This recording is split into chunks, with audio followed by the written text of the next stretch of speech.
Olá, bem-vindos à Igreja no Mundo, o programa da Fundação AIS, a ajuda à Igreja que sofre, aqui na sua televisão. Sou o Paulo White e espero contar com a sua companhia aí desse lado durante os próximos 50 minutos. Sempre às terças-feiras, logo depois da transmissão do Terça, a partir de Fátima, e depois também ao longo da semana com várias retransmissões noutros horários.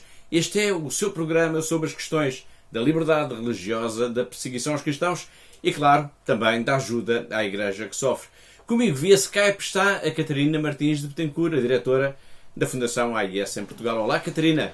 Olá, Paulo, e olá a todos os nossos telespectadores. Com quem iremos conversar na segunda parte do nosso programa, em que vamos analisar as principais questões da atualidade. Mas para já, nesta primeira parte, vamos até Moçambique. Vamos conhecer a história de 24 catequistas e das suas famílias que foram assassinados na parte final da Guerra Civil deste país. Foi no dia 22 de março de 1992. Fez agora precisamente 28 anos.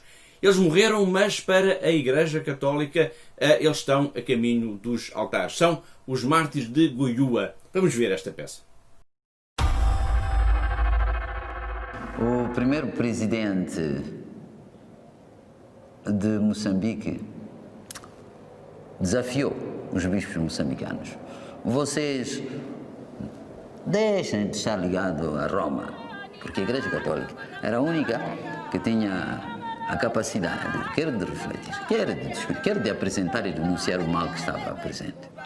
Desde 1977 a 1980, utilizaram todos os meios, padres presos, padres expulsos, padres caluniados, padres assassinados, mortos.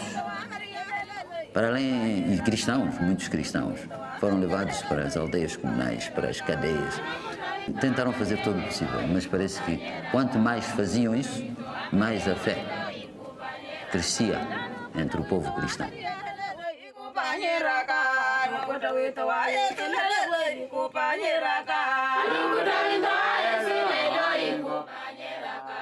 Todas as dioceses de Moçambique têm exemplos, ou individuais, ou também do grupo, de cristãos, de catequistas que foram perseguidos ou que morreram de modo violento por causa do seu testemunho cristão. Muitos deles eram pais de família que foram convertidos em apóstolos. Nos anos depois da independência, em que houve uma repressão religiosa muito forte, falta de liberdade religiosa, em que os missionários, os padres, pouco podiam fazer, foram eles que mantiveram vivas as comunidades.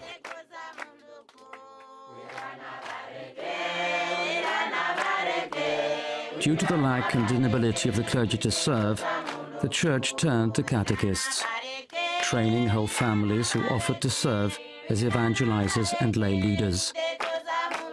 In 1992, during the last phase of the war, the Church reopened a specialized catechetical center in Goiúa.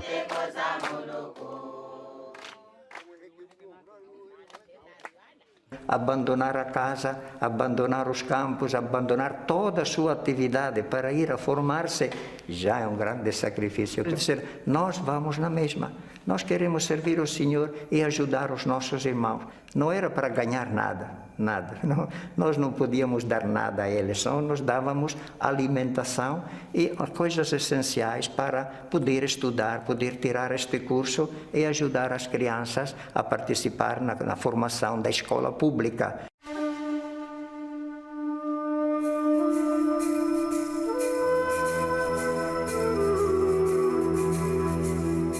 The centre in Goiúa, however, was soon to be the site and symbol of the horrors of war and the face of evil.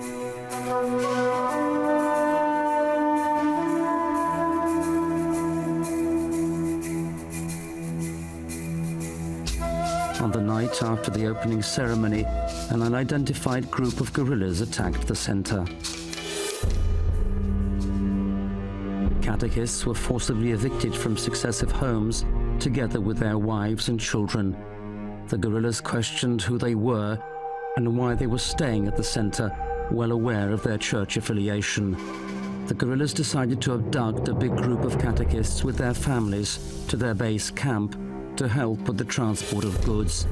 The others were killed 3 kilometers from the center. Eu estava na casa número 11, eu estava a dormir com a minha família aí dentro e chegaram com a lanterna, acenderam no quarto. Então começaram a chamar, a acordar. Né? Pode perceber que aqui hoje chegaram os homens armados. E dali eu disse a eles, não vale a pena me amarrar. Se bem vocês já me encontraram aqui me encontraram, não vou fugir. Deixa-me sair fora, é que vocês poderão amarrar se querem amarrar. Então a senhora pegou a segunda criança, que era a mais pequena. Viu muita gente já, muitos soldados, arma, era uma confusão por ali. Quando vem o pensamento logo ali, de fugir, então desviei desta entrada assim, a correr. Então perceberam que eu estava a fugir. Então quando começaram já a disparar, então dispararam 3 tiros e não foi atingido. E é quando a criança que estava dentro do quarto estava a chamar, papá, estava a chamar. Então, a coragem de continuar a correr não deu, tinha de voltar de novo. Voltei de novo. Então, voltei de novo é quando eles já estavam a seguir na casa Dulce. Então, entrei ali, consegui upar aquela criança. Então, mandei calar. E era antes de saber que a senhora também morreu. Crianças, catequistas, esposas dos catequistas morreram, de uma maneira.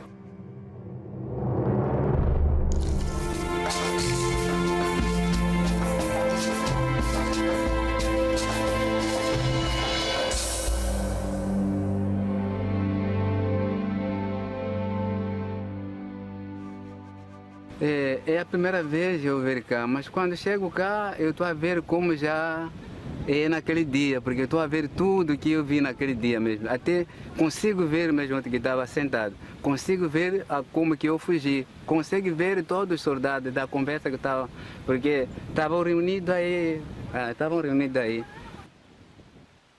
Quando chegamos aqui, eu fiquei sentado aí e eu convidei todos os catequistas para a gente fazer oração, porque sabemos que é o último dia nosso aqui. Pronto, fizemos a oração. Antes que a gente acabar a oração, estavam já a começar a matar as pessoas do outro lado, começaram daí. Por ver da maneira que estavam a matar as pessoas, de dar curada, então outro bate de coronha, não sei. Eu vi que então essa morte é um pouco difícil. É melhor então disparar, para eu morrer não sofrer. Por isso deixei o saco logo, pensar que podiam matar logo e não dispararam. E, portanto, só um catequista que escapou, sou eu.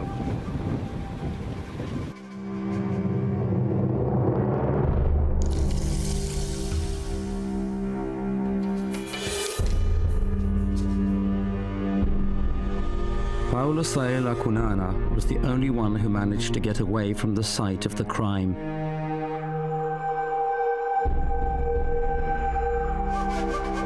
"23 people were brutally murdered with machetes, 9 women and 9 children amongst them. The guerrillas also murdered Paulo's wife, as well as the wives of the other 2 surviving catechists."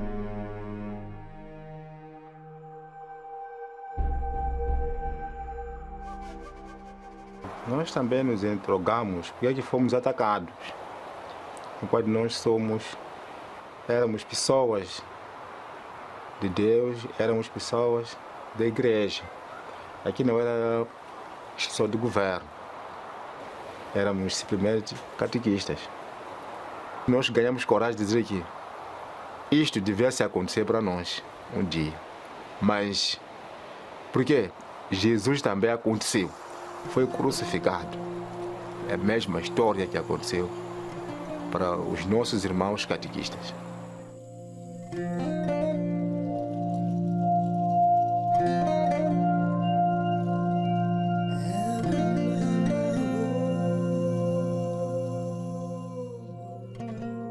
Certamente que este foi o último ataque, um dos últimos ataques violentos, que teve uma repercussão evidente a nível nacional e internacional.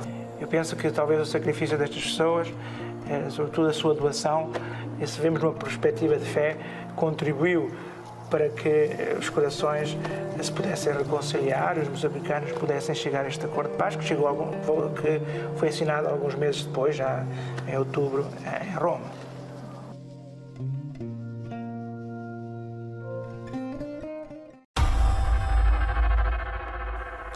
Depois desta história sobre os mártires de Goiúa, que nos levou até Moçambique nos anos 90 do século passado, chegamos ao fim da primeira parte do nosso programa. Vamos agora para um pequeno intervalo. Deixe ficar por aí, voltamos já dentro de instantes. Olá, bem-vindos de novo à Igreja no Mundo, o programa da Fundação AIS, aqui na sua televisão. Sou Paulo White, comigo via Skype está a Catarina Martins de Betancourt e vamos então discutir os principais temas que têm marcado a atualidade. Na primeira parte do programa estivemos com foco em Moçambique por causa da história dos mártires de Goiúa, um acontecimento que marcou e que marca, aliás, a história da Igreja Católica em Moçambique. E agora vamos falar novamente deste país lusófono da África por causa dos acontecimentos no norte do país, na província de Cabo Delgado. Tem havido, aliás, nós temos falado deste assunto aqui no nosso programa nas últimas semanas, tem havido uma sucessão de ataques extremamente violentos por parte de grupos armados contra as populações e contra também a Igreja e os muçulmanos moderados. E este assunto foi tema de debate numa reunião recente do Parlamento Europeu. Um deputado sobressaiu neste debate, digamos assim, que aliás esteve muito num papel de charneira para o próprio agendamento desta reunião, que foi o deputado português Paulo Rangel, que é também vice-presidente do Partido Popular Europeu. Nós temos uma entrevista com ele, vamos já vamos já escutar melhor as palavras deste eurodeputado, mas para já, Catarina, em síntese, Paulo Rangel defendeu que deve haver uma maior intervenção por parte da comunidade internacional, deve olhar, digamos, com atenção para esta questão de violência em Cabo Delgado. Exato, portanto, para Paulo Rangel, a situação que se vive no norte de Moçambique, com ataques violentos por grupos armados, que já causaram centenas de mortos e mais de 200 mil deslocados, deve ser de facto uma das prioridades absolutas por parte da comunidade internacional e, no entanto, ele diz que isso não está a acontecer. De facto, Paulo Rangel defende que tem que haver uma intervenção urgente por parte da comunidade internacional nesta província de Cabo Delgado, que ele diz, Catarina, que vive atualmente um autêntico barril de pólvora. Sim, é um barril de pólvora com aldeias e vilas destruídas, hospitais, escolas, igrejas queimadas, com pessoas degoladas e multidões em fuga, pois ninguém se sente seguro fora das grandes cidades. Mas Paulo Rangel fez questão de sublinhar, na entrevista que deu à Fundação AIS, que não se trata de uma guerra religiosa, pois tanto cristãos como muçulmanos moderados têm sido vítimas do ódio destes grupos terroristas. Eu recordo que a Fundação AIS lançou neste mês já de julho uma grande campanha de solidariedade, uma campanha de emergência para apoiar a Igreja na Diocese de Pemba, que pertence precisamente a Cabo Delgado. Isso vai ser, aliás, um tema em que vamos falar aqui no nosso programa. Mas para já, é tempo então para escutarmos o essencial das palavras de Paulo Rangel numa entrevista ao telefone exclusivo para o nosso programa. O que é que nós sabemos? Sabemos que há mais ou menos, enfim, 200 mil deslocados, portanto, no fundo, não são refugiados, no sentido que não foram necessariamente para outro país, mas estão deslocados, não é, no território, que muitos deles foram para a zona mesmo de Pemba propriamente dita, não é, pronto, e, portanto, as populações que viviam aí, de repente, duplicaram. Não, estamos a falar de uma das zonas mais pobres do mundo, que está sujeita, no fundo, portanto, agora, também é este esforço. Ao mesmo tempo, atenção, com isto nós não podemos sequer desvalorizar o terror, não é? Portanto, porque um dos efeitos muito negativos que nós temos aqui é que essa cidade, as pequenas vilas e aldeias, digamos, da província, não é? Daquela região, estão completamente em pânico. Portanto, o que acontece aqui é cada vez que surge um ataque terrorista, eles dizimam a aldeia, queimam tudo, não é? É começar por queimar as igrejas, que é logo a primeira, que é o tal sinal mais de uma guerra religiosa ou proto-religiosa que está presente, mas isto faz com que as populações, alguns morram, obviamente, na sequência desses conflitos, e outros, ao mesmo tempo, tenham de sair. E depois isto o que é que faz? Isto faz com que muita gente que ainda não foi atacada comece também a sair. E o que está a acontecer também em Cabo Delgado é que, obviamente, que as pessoas tentam ir para as cidades onde acham que os ataques serão menos prováveis, porque estão a ver o que está a acontecer às aldeias que estão ao seu lado, com as quais que elas conhecem melhor. E, portanto, nós temos esta deslocação, não é apenas um efeito direto de ataques feitos a vilas e aldeias, é já uma reação de pânico absolutamente justificada com o receio que aquilo aconteça.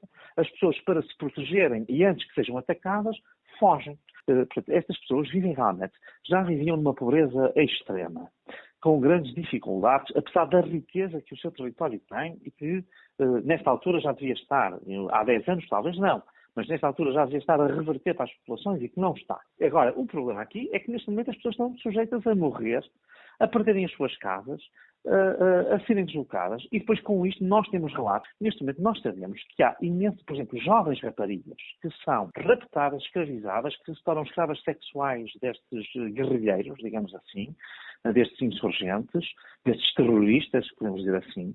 Sabemos também que o recrutamento de rapazes e de jovens, muitos jovens, de 14, 15, 16 anos, para estas milícias jihadistas também está a acontecer. É evidente que as pessoas, estes jovens estão sob coação, digamos assim. Quer dizer, se não se juntarem, o que pode acontecer é morrerem, não é? E, portanto, isto cria esta lógica. Ao mesmo tempo, também como resposta, mesmo do lado cristão, portanto, muitos jovens também se estão a alistar em forças de defesa. Portanto, nós estamos aqui a criar o caldo para uma guerra religiosa, digamos, numa zona que não tinha este problema.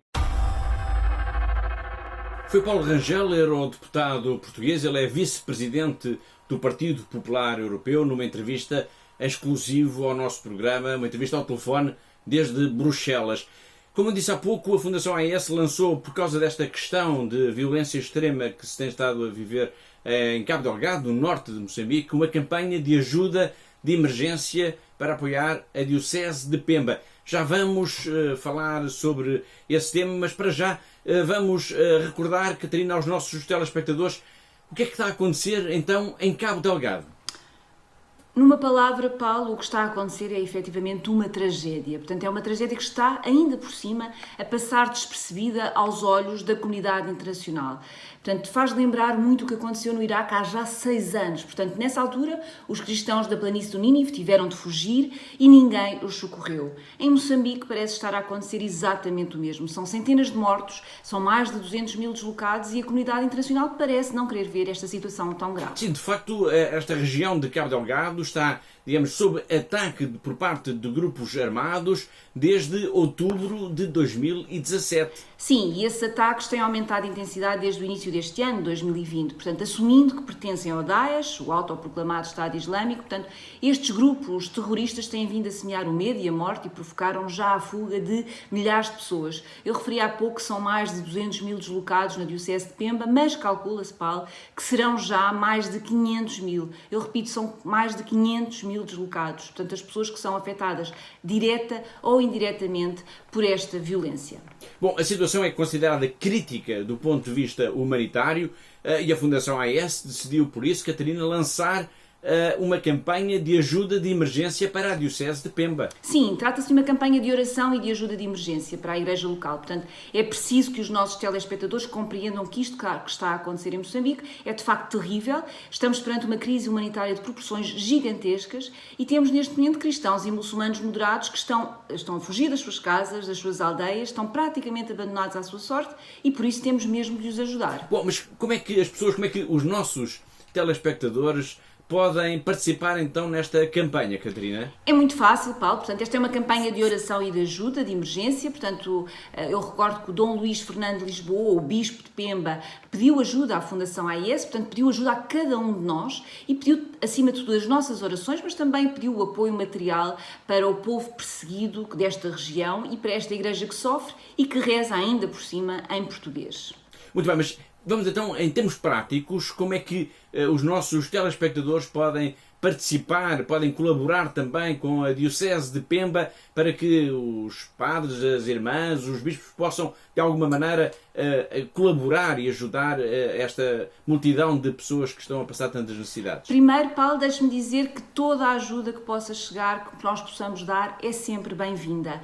Por mais insignificante que nos possa parecer, esta nossa ajuda irá fazer a diferença. Portanto, os padres e as irmãs estão neste momento sem recursos, estão sem nada e por isso agora depende de cada um de nós concretizarmos esta ajuda e ajudar é muito fácil, basta entrar em contato connosco para o número de telefone que está a passar neste momento ou então também na nossa página de internet e dar o seu contributo e unir-se a nós nesta missão de ajuda e de oração pela Igreja em Cabo Delgado. Pela sua oração, pela sua ajuda, muito, muito obrigada.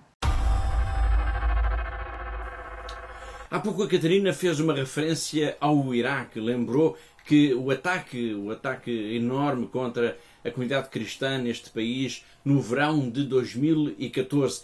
Passaram, entretanto, 6 anos. Os jihadistas do Daesh foram derrotados, mas não foram ainda completamente, esta ameaça não foi completamente ultrapassada.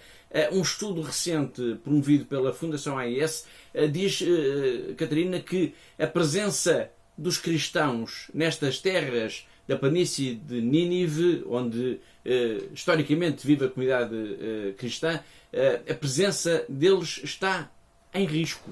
Sim, essa é de facto uma das principais conclusões de um relatório produzido pela Fundação AIS sobre os novos desafios para o cristianismo neste país, depois do Daesh, e que inclui os resultados de uma pesquisa junto da população cristã iraquiana. Bom, logo à cabeça surge o próprio desaparecimento da comunidade cristã.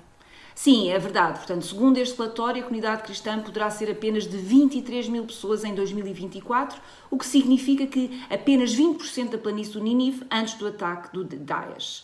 Portanto, esta será uma realidade dramática e caso não venham a ser de facto tomadas medidas de apoio à permanência dos cristãos nestas terras bíblicas. Segundo este estudo, Catarina, a queda da população da comunidade cristã faz com que ela passe, de alguma maneira, da situação de vulnerável para a ameaça de extinção.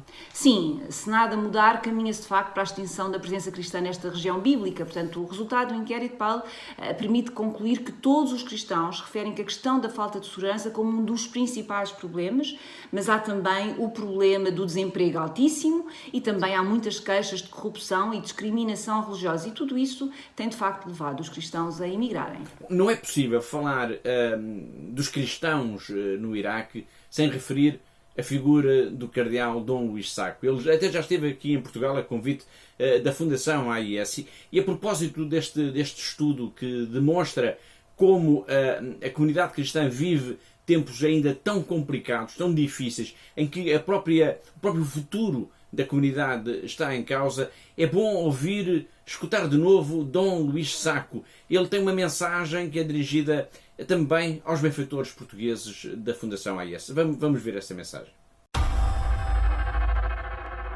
am very thankful for what the Turkey North is doing, not only in Iraq, in Syria, wherever the church is, in need, suffering.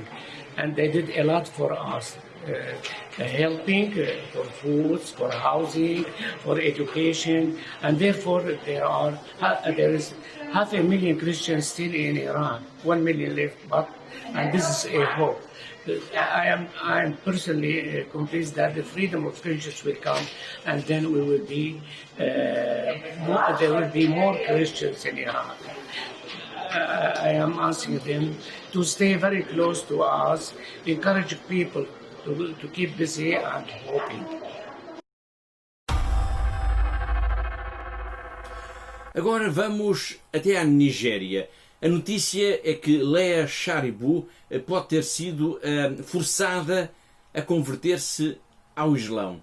Já vamos desenvolver esta notícia, mas provavelmente muitos dos nossos telespectadores poderão estar a perguntar-se, Catarina, quem é Leah Sharibu? A Leah Sharibu é uma jovem cristã que foi sequestrada já em 2018, juntamente com outras 109 colegas, outras alunas, quando um grupo jihadista, o Boko Haram, atacou a escola-internato onde vivia e estudava na cidade de Dapchi, no estado de Borno, no nordeste da Nigéria. Portanto, um mês mais tarde, todas as meninas foram libertadas, com exceção de Leah Sharibu. Portanto, ela preferiu ficar em cativeiro a ter de renunciar à sua fé cristã, como os captores exigiam. Muito bem, agora que já recordamos quem é Leah Sharibu, vamos então ao foco da notícia, que diz que ela pode ter sido forçada a converter-se ao Islão. Pelo menos isso justificaria de alguma forma os rumores que têm circulado com alguma insistência nos tempos mais recentes de que esta jovem teria dado à luz um filho de um dos seus sequestradores. Sim, é preciso recordar que Leah tinha apenas 14 anos quando foi sequestrada e que hoje tem 17. Ninguém sabe o que terá acontecido, mas a verdade, e isto é incontornável, é que ela, por se ter mantido fiel, por não ter renunciado ao cristianismo, não foi de facto libertada em 2018, como todas as suas colegas. Ela preferiu ficar em cativeiro. E de facto, não se sabe o que lhe aconteceu, mas para nós, Paulo, ela será de facto sempre uma heroína da fé. Uma heroína da fé. Eu tenho a certeza de que as irmãs de Nossa Senhora de Fátima, uma congregação católica precisamente da Nigéria, rezam todos os dias também por Leah Sharibu, por ela e por todas as vítimas da violência de grupos extremistas neste país, na Nigéria.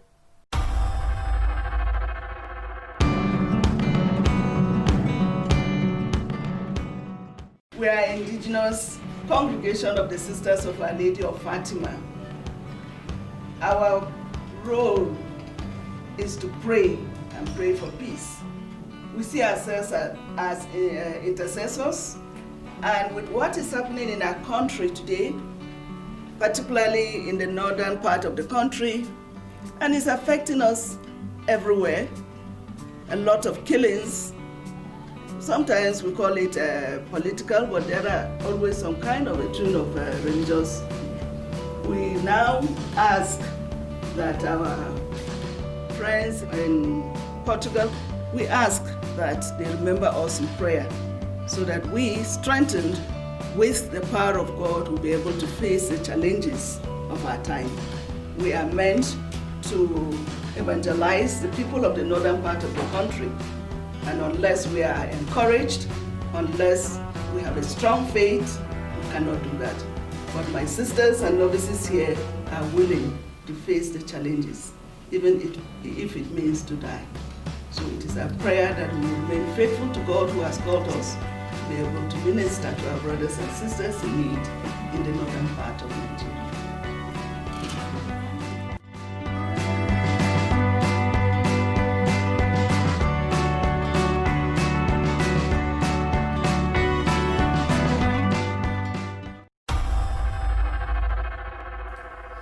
Da Nigéria passamos para o Paquistão e de alguma maneira vamos continuar a ter, digamos, uma notícia com o mesmo foco. E a questão é que continuamos a ter aqui a história do sequestro de uma jovem. Desta vez não é Leah Sharibu, foi sequestrada na Nigéria, mas é Mayra Shabazz. E a notícia, só que a notícia desta vez, Catarina, tem um lado, de alguma forma, positivo. Sim, potencialmente positiva, Paulo. Portanto, a notícia é de um clérigo muçulmano que afirmou que o casamento desta rapariga de 14 anos, sequestrada em abril, é inválido.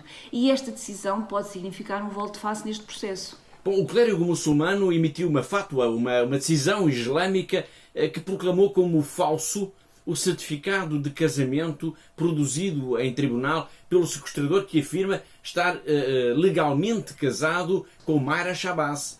Exato, portanto, esta decisão inesperada foi de facto trazer ou fazer renascer as esperanças da família da jovem que desespera, como se calcula, pela sua libertação. Portanto, o drama é que, apesar da sua família já ter apresentado documentos que provam que ela tem apenas 14 anos de idade, o tribunal decidiu, em primeira instância, que Mayra tem 19 anos. E a ser assim, perante a lei, ela já é considerada adulta e, portanto, não há sequestro, logo, não há crime. O caso está agora entregue a um juiz do Supremo Tribunal em Lahore. Calcula-se que todos os anos cerca de 1000 raparigas cristãs ou hindus, as duas principais minorias religiosas no Paquistão, são raptadas neste país, todos os anos. O sequestro de raparigas é um sinal da perseguição religiosa neste país, mas há outros sinais igualmente importantes e igualmente inquietantes. A lei da blasfémia, por exemplo, de que ficou muito conhecido o caso de Asia Bibi, é um outro exemplo, mas há também a discriminação direta, por exemplo, para a obtenção de trabalhos. Os membros das minorias religiosas, os cristãos, por exemplo, normalmente estão arredados de poderem trabalhar, não podem trabalhar, por exemplo, no Estado, não conseguem candidatar-se ao exército, às forças de segurança, só lhes permitem trabalhos considerados secundários ou pouco honrosos até pela própria sociedade. Veja agora com atenção sobre esta questão dois testemunhos, o do padre Manuel Youssaf e de Maria Iqbal.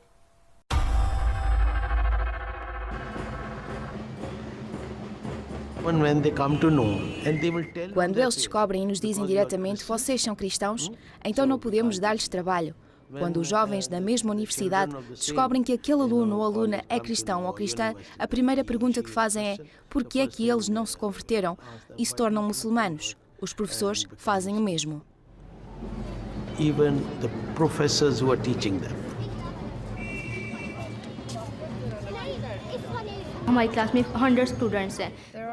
Há uma centena de alunos no meu ano. Eu sou o único cristão e por vezes tenho problemas por causa disso. As minhas colegas fazem perguntas sobre a minha fé. Quando eu respondo que sou cristã, dizem-me, és mesmo cristã? Não pareces. Quando estava na escola no 5º ano, algumas das minhas amigas disseram à minha frente, não bebas água do copo dela porque ela é cristã. Aquelas palavras magoaram-me profundamente. Contei ao meu pai quando cheguei a casa. O meu pai disse-me para não me preocupar, pois está escrito na Bíblia, felizes os que são perseguidos por causa de Jesus Cristo. Tu és uma boa pessoa, pois as pessoas falam de ti dessa forma por causa de Cristo. You are a good person. Seeing people talk about you in that way because of Christ.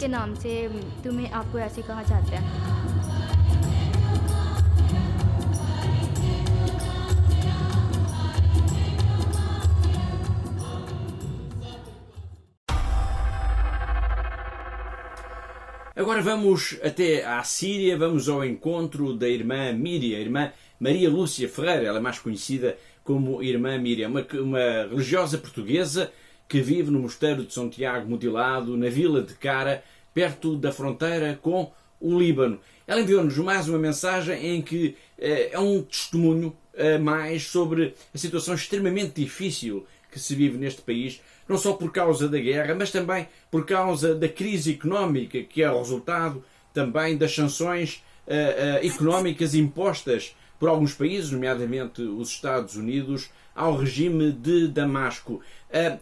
Podemos dizer, em síntese, Catarina, que a vida do dia-a-dia dos sírios está transformada num verdadeiro sufoco.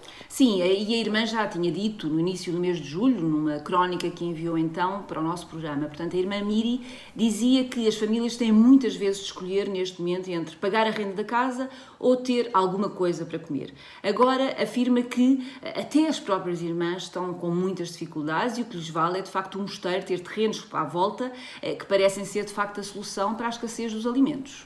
Como disse há pouco, a irmã Miri vive na vila de Cara, no Mosteiro de São Tiago Mutilado. Vamos agora então escutar uma pequena parte, talvez uma das partes mais significativas do seu testemunho, da mensagem que ela nos enviou por telefone para Lisboa, em que ela faz uma comparação entre aquilo que é a vida hoje em dia na Síria e o que se está a passar na Venezuela. Vamos escutar. Nós temos uma irmã da Venezuela e ela diz, bom, o que está a passar foi o que se passa na Venezuela. A fome e tudo isso, o que está a acontecer agora, tudo está a ser como na Venezuela. A única coisa que pode salvar é a agricultura e que cada um seja autossuficiente.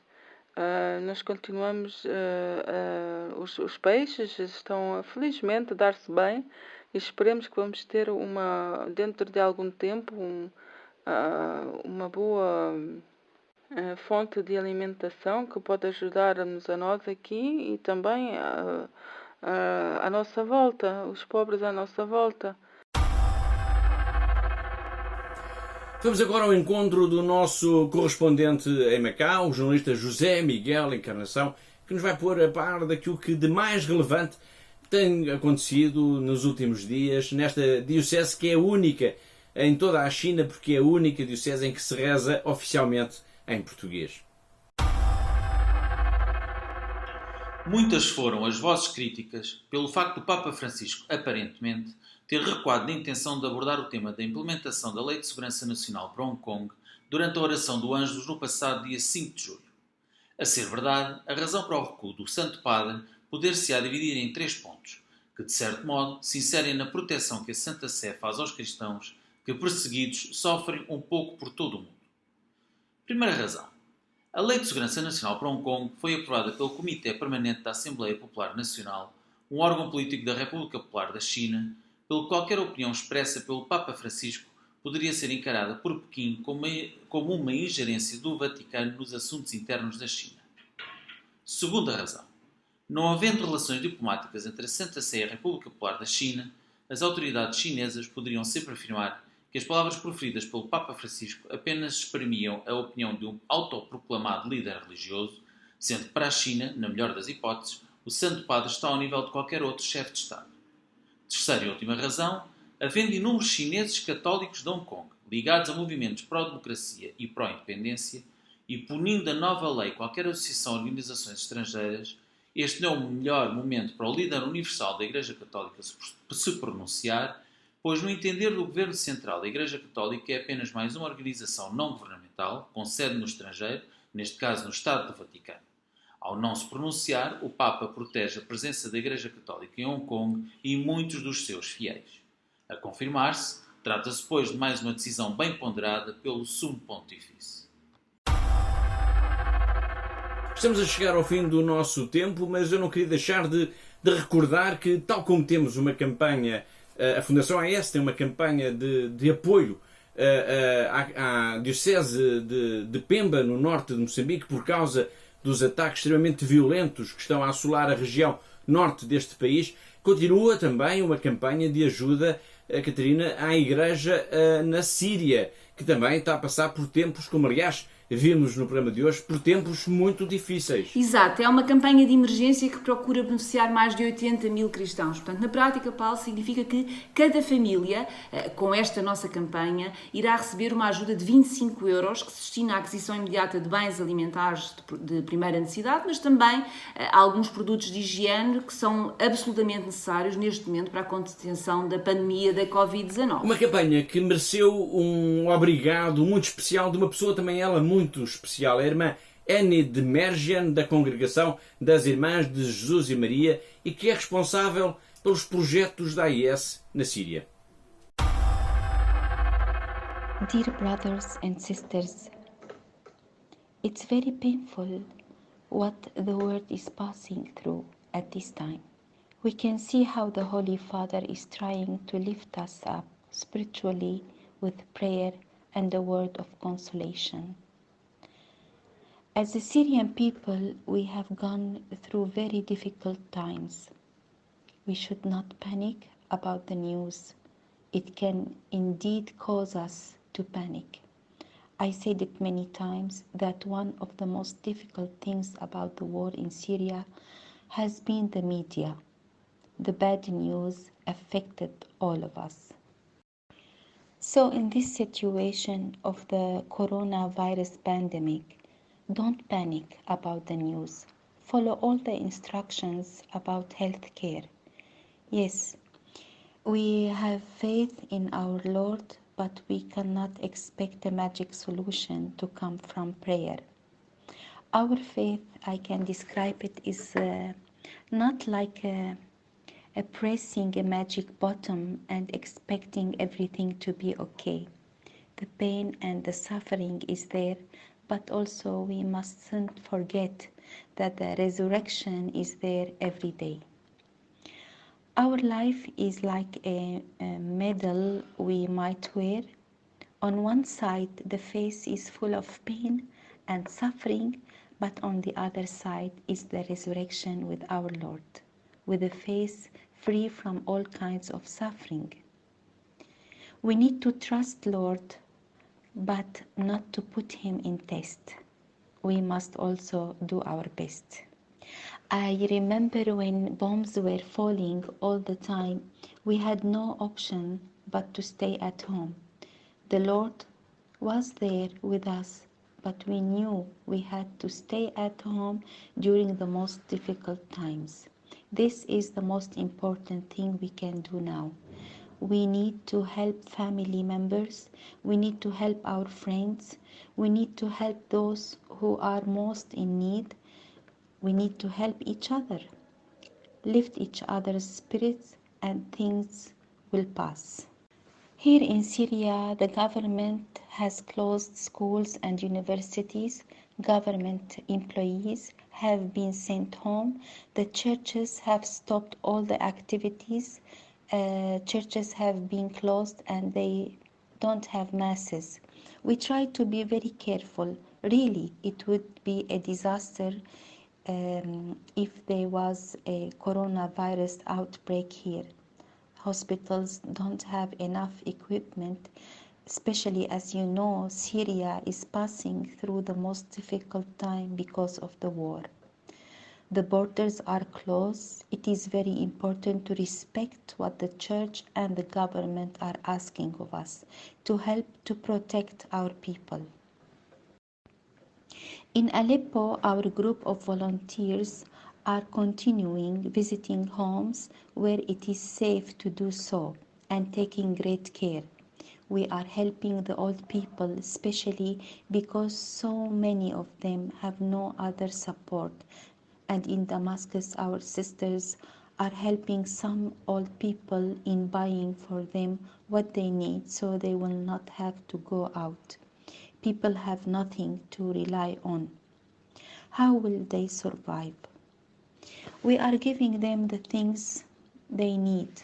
Our usual Christmas effort, funded by the Aid to the Church in Need, enabled us to offer more than 22,000 children from all over Syria a pair of jeans and a warm sweater. And you will imagine the joy of our children. But with this time, the elderly people in Aleppo received a pair of warm shoes. Now, these days, the help continues, especially those with elderly people dependent on them continue to receive supermarket vouchers and cash towards their basic needs. Other families receive help with their rent.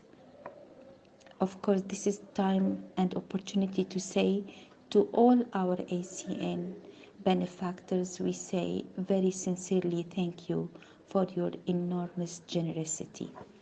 You have helped us for so many years and you continue to do so. Thank you from all of us in Syria, and may God continue to bless you and to keep you and your family safe and well. Escutando a irmã Annie de Mergian, a nossa boa amiga irmã Annie, chegamos praticamente ao fim do nosso programa. Tempo apenas para um abraço aos nossos colegas e amigos da Fundação AIS do Brasil, porque faleceu no sábado, no dia 11, o assistente eclesiástico da ajuda à Igreja que sofre neste país irmão. Estou a falar do padre Evaristo de Biasi, que era também um grande amigo de Portugal. Vamos recordá-lo, o padre Evaristo, vamos recordá-lo na apresentação de um dos muitos programas que ele tinha também na televisão. Meus irmãos e amigos, prestem atenção. A cada 5 minutos, um cristão no mundo é martirizado por acreditar em falar em Jesus. A pedido do Papa, ajuda a igreja que sofre, unida com os padres, com as paróquias, com todos os cristãos, para no dia 6 de agosto passar um dia de oração pelos que mais sofrem no mundo. Quando nos sentimos pequenos diante do drama do mundo, É a hora de dobrarmos joelhos e pedirmos. Deus nos ajude. Reze conosco.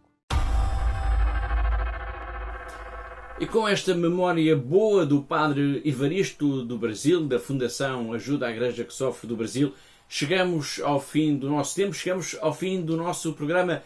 Resta-me de despedir-me, agradecer a participação da Catarina Martins de Betancourt uma vez mais no nosso programa. E quando assim já sabe, espero por si aí na próxima semana, sempre a esta mesma hora. Até lá, se Deus quiser.